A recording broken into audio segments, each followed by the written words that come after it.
வணக்கம். ஆகாஷ்வாணி புதுச்சேரி மாநில செய்திகள் வாசிப்பவர் சரவணகுமார்.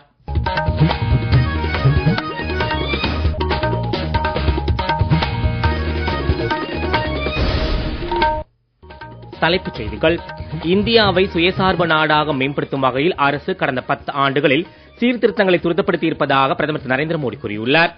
இந்தியாவின் மறுசுழற்சி பொருளாதாரம் 2050ஆம் ஆண்டிற்குள் 2 டிரில்லியன் மதிப்புள்ளதாக மேம்பட முடியும் என்று மத்திய சுற்றுச்சூழல் மற்றும் வனத்துறை அமைச்சர் திரு பூபேந்தர் யாதவ் கூறியுள்ளார். மத்திய சுகாதார அமைச்சர் திரு ஜே பி நட்டா இன்று புதுடெல்லியில் தேசிய சுகாதார இயக்கத்திற்கான வழிகாட்டும் குழுவின் 9வது கூட்டத்தை தலைமையேற்று நடத்தினார். தேர்தல் அதிகாரிகள் தங்களின் சட்டப்பூர்வ கடமைகளை கவனமாகவும் வெளிப்படையிலான முறையிலும் நிறைவேற்ற வேண்டும் என தலைமை தேர்தல் ஆணையர் திரு ஞானேஷ்குமார் கூறியுள்ளார். இனி விரிவான செய்திகள். இந்தியாவை சுயசார்பு நாடாக மேம்படுத்தும் தொலைநோக்கு பார்வையுடன் அரசு செயல்பட்டு வருவதாகவும் கடந்த 10 ஆண்டுகளில் நிதி, வெளிப்படைத்தன்மை, அனைவரையும் உள்ளடக்கிய வளர்ச்சி உள்ளிட்ட துறைகளில் சீர்திருத்தங்களை தாங்கள் தொடர்ச்சியான முறையில் துரிதப்படுத்தி இருப்பதாகவும் பிரதமர் திரு நரேந்திர மோடி கூறியுள்ளார்.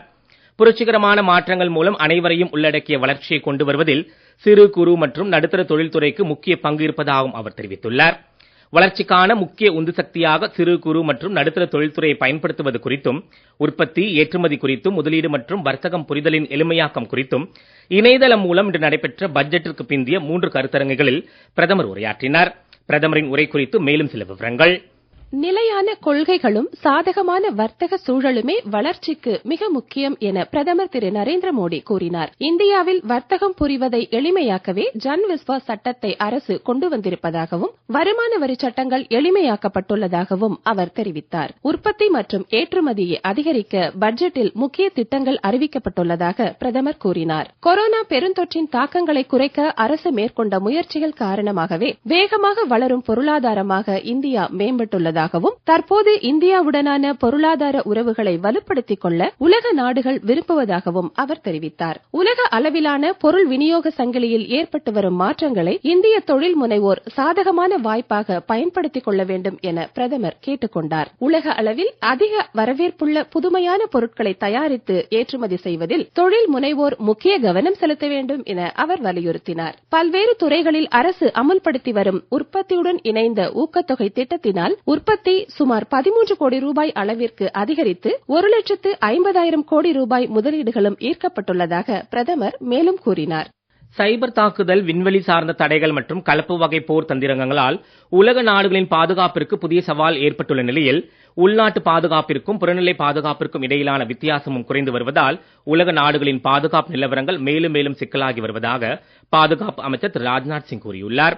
உள்நாட்டு பாதுகாப்பிற்கான நவீன தொழில்நுட்பங்கள் என்பது குறித்து புதுடெல்லியில் நடைபெற்ற கருத்தரங்கில் பேசுகையில் அவர் இவ்வாறு கூறினார்.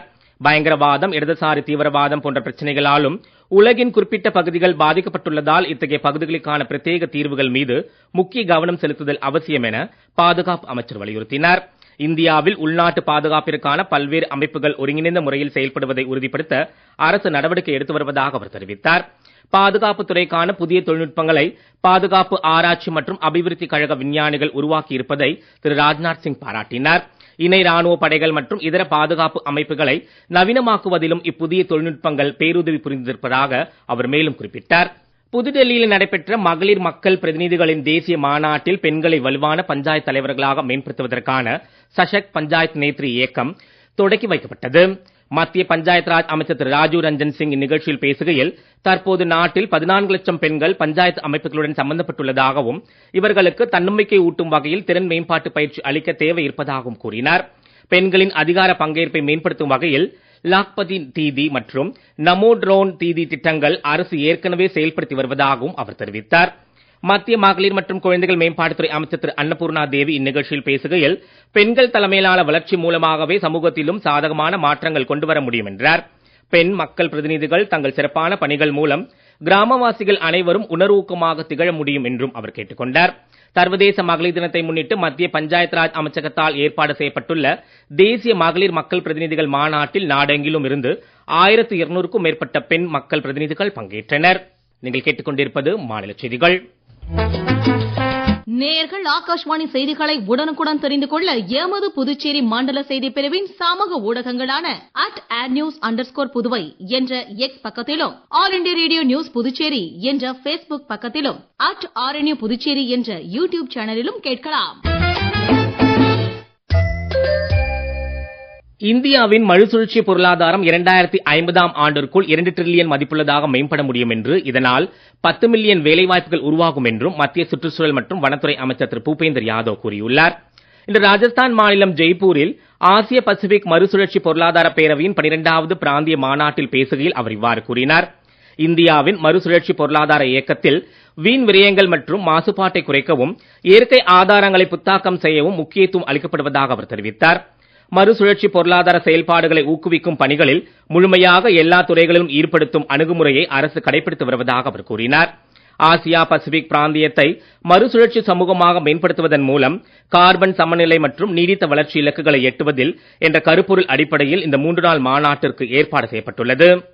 உலகின் பசி தேவைகளை பூர்த்தி செய்யும் வல்லமை இந்தியாவிற்கு இருப்பதாகவும் இதற்கேற்ற சூழல் ஒன்றை நாட்டில் உருவாக்க அரசு நடவடிக்கை எடுத்து வருவதாகவும் மத்திய உணவு பதனீட்டுத்துறை அமைச்சர் திரு சிராக் பாஸ்வான் கூறியுள்ளார். இன்று புதுடெல்லி பாரத் மண்டபத்தில் ஆஹார் என்னும் சர்வதேச உணவு மற்றும் விருந்தோம்பல் கண்காட்சி தொடக்கி வைத்து பேசிய அவர், உலக நாடுகளின் ஒவ்வொரு உணவு சந்தையிலும் குறைந்தபட்சம் ஒரு இந்திய உணவு கிடைப்பதை சம்பந்தப்பட்ட அனைத்து தரப்பினரின் ஒத்துழைப்புடன் விரைவிலே உறுதிப்படுத்த முடியும் என நம்பிக்கை வெளியிட்டார். இந்திய வர்த்தக அபிவிருத்தி அமைப்பின் தலைவர் திரு பிரதீப் சிங் கரோலா இந்நிகழ்ச்சியில் பேசுகையில், இவ்வாண்டு ஆஹார் கண்காட்சியில் உணவுத்துறை சார்ந்த 1700 நிறுவனங்கள் பங்கேற்பதாகவும் 22 நாடுகளைச் சேர்ந்த பங்கேற்பாளர்கள் இதில் அடங்குவார்கள் என்றும் கூறினார். இந்த 5 நாள் கண்காட்சியை 1 லட்சத்திற்கும் மேற்பட்டவர்கள் பார்வையிடுவார்கள் என எதிர்பார்க்கப்படுவதாகவும் அவர் தெரிவித்தார். மத்திய சுகாதார அமைச்சர் திரு ஜே.பி. நட்டா இன்று புதுடெல்லியில் தேசிய சுகாதார இயக்கத்திற்கான வழிகாட்டும் குழுவின் 9வது கூட்டத்தை தலைமையேற்று நடத்தினார். தேசிய சுகாதார இயக்கத்தின் இலக்குகளுக்கு ஏற்ப மக்களுக்கான சுகாதார வசதிகளை மேம்படுத்துவதற்கான கொள்கை கட்டமைப்புகள், செயல்பாட்டு உத்திகள் மற்றும் நிதி வரைமுறைகள் குறித்து இக்கூட்டத்தில் முக்கியமாக விவாதிக்கப்பட்டது. மத்திய சுகாதாரத்துறை இணை அமைச்சர்கள் திரு பிரதாப் ராவ் ஜாதவ், திருமதி அனுப்பிரியா பட்டேல், நிதி ஆயோக் துணைத் தலைவர் திரு சுமன் பேரி உள்ளிட்டவர்களும் இக்கூட்டத்தில் கலந்து கொண்டனர். மாநிலங்களின் தலைமை தேர்தல் அதிகாரிகளும் மாவட்ட தேர்தல் அதிகாரிகள் மற்றும் வாக்குச்சாவடி நிலை அதிகாரிகளும் சட்டப்பூர்வமான தம் கடமைகளை கவனமாகவும் வெளிப்படையிலான முறையிலும் நிறைவேற்ற வேண்டும் என தலைமை தேர்தல் ஆணையர் திரு ஞானேஷ்குமார் கூறியுள்ளார். இன்று புதுடெல்லியில் அனைத்து மாநிலங்கள் மற்றும் யூனியன் பிரதேசங்களின் தலைமை தேர்தல் அதிகாரிகளுக்கு இடையிலான 2 நாள் மாநாட்டில் அவர் உரையாற்றினார். தேர்தல் தொடர்பாக அரசியல் கட்சிகள் எழுப்பும் பிரச்சனைகளுக்கு தீர்வு காண அதிகாரிகள் சட்டப்பூர்வமான எல்லா நிலைகளிலும் அனைத்து கட்சி கூட்டங்கள் அவ்வப்போது நடத்த வேண்டும் என அவர் கூறினார். 18 வயதிற்கு மேற்பட்ட அனைவரும் வாக்காளர்களாக பதிவு பெறுவதை அதிகாரிகள் உறுதிப்படுத்த வேண்டும் என்றும் அவர் கேட்டுக் கொண்டார். தேர்தலில் வாக்களிக்க எவரும் 2 கிலோமீட்டருக்கு மேல் செல்ல தேவையின்றி எல்லா பகுதிகளிலும் வாக்குச்சாவடிகளை அமைக்க வேண்டும் என்றும் 800 முதல் 1200 வாக்காளர்களுக்கு ஒரு வாக்குச்சாவடி இருக்க வேண்டும் என்றும் தலைமை தேர்தல் ஆணையர் அறிவுறுத்தினார். கண் பார்வை குறைபாடுகளை கண் யோகா மற்றும் இதர பயிற்சிகள் மூலம் இயற்கையான வழியில் சரிப்படுத்துவதற்கான ஆரோ பெர்ஃபெக்ட் விஷன் திட்டம் ஆரோவிலில் தொடங்கப்பட்டுள்ளது. புதுச்சேரி அரவிந்தர் ஆசிரமத்துடன் இணைந்து செயல்படுத்தப்படும் இத்திட்டம் குறிப்பாக கிட்டப்பார்வை போன்ற பிரச்சனைகளுக்கு மாற்று தீர்வாக அமையும் என்று ஆரோவில் அமைப்பின் செயலர் டாக்டர் ஜெயந்தி ரவி தெரிவித்துள்ளார். கணினி மற்றும் மொபைல் பயன்பாடு அதிகரித்து வரும் நிலையில் குழந்தைகளிடையே கண் பார்வை குறைபாடுகளை தடுக்கவும் இத்திட்டம் உதவிகரமாக இருக்கும் என அவர் தெரிவித்துள்ளார். ஐசிசி சாம்பியன் கோப்பைக்கான கிரிக்கெட் போட்டித் தொடரில் இந்தியா ஆஸ்திரேலியா அணிகளுக்கு இடையிலான இன்று துபாயில் நடைபெறும் அரையிறுதிப் போட்டியில் டாஸ் ஜெயித்து முதலில் ஆடிய ஆஸ்திரேலிய அணி 49.3 ஓவர்களில் 264 ரன்னுக்கு ஆட்டமிழந்து இந்தியாவிற்கு 265 ரன் என்னும் வெற்றி இலக்கை நிர்ணயித்துள்ளது. இத்தொடரில் தென்னாப்பிரிக்கா நியூசிலாந்து அணிகளுக்கு இடையிலான 2வது அரையிறுதிப் போட்டி லாகூரில் நாளை நடைபெறும். மத்திய அரசின் இளைஞர் விவகாரங்கள் மற்றும் விளையாட்டுத்துறை அமைச்சகமும் யோகாசனா பாரத் அமைப்பும் இணைந்து ஏற்பாடு செய்துள்ள 2வது ஆசிய யோகா சாம்பியன் பட்ட போட்டிகள் புதுடெல்லியில் வரும் 29ஆம் தேதி முதல் 31ஆம் தேதி வரை நடைபெற உள்ளன. ஆசிய ஒலிம்பிக் கவுன்சில் உள்ளிட்ட அமைப்புகளின் ஆதரவுடன் கூடிய போட்டிகளில் 16க்கும் மேற்பட்ட நாடுகள் பங்கேற்க உள்ளன. இந்தியாவின் பாரம்பரிய ஞானம் உலக அளவில் நவீன விளையாட்டாக மேம்படுத்துவதை கொண்டாடும் விழாவாக இப்போட்டிகள் அமையும் என்று மத்திய இளைஞர் விவகாரங்கள் மற்றும் விளையாட்டுத்துறை அமைச்சர் திரு மான்சுக் மாண்டவியா தெரிவித்துள்ளார். மீண்டும் தலைப்புச் செய்திகள். இந்தியாவை சுயசார்பு நாடாக மேம்படுத்தும் வகையில் அரசு கடந்த 10 ஆண்டுகளில் சீர்திருத்தங்களை துரிதப்படுத்தி இருப்பதாக பிரதமர் திரு நரேந்திர மோடி கூறியுள்ளார். இந்தியாவின் மறுசுழற்சி பொருளாதாரம் 2050ஆம் ஆண்டிற்குள் 2 டிரில்லியன் மதிப்புள்ளதாக மேம்பட முடியும் என்று மத்திய சுற்றுச்சூழல் மற்றும் வனத்துறை அமைச்சர் திரு பூபேந்தர் யாதவ் கூறியுள்ளார். மத்திய சுகாதார அமைச்சர் திரு ஜே.பி. நட்டா இன்று புதுடெல்லியில் தேசிய சுகாதார இயக்கத்திற்கான வழிகாட்டும் குழுவின் 9வது கூட்டத்தை தலைமையேற்று நடத்தினார். தேர்தல் அதிகாரிகள் தங்களின் சட்டப்பூர்வ கடமைகளை கவனமாகவும் வெளிப்படையிலான முறையிலும் நிறைவேற்ற வேண்டும் என தலைமை தேர்தல் ஆணையர் திரு ஞானேஷ்குமார் கூறியுள்ளார். இத்துடன் இந்த செய்திக்கு நிறைவு பெறுகிறது. வணக்கம்.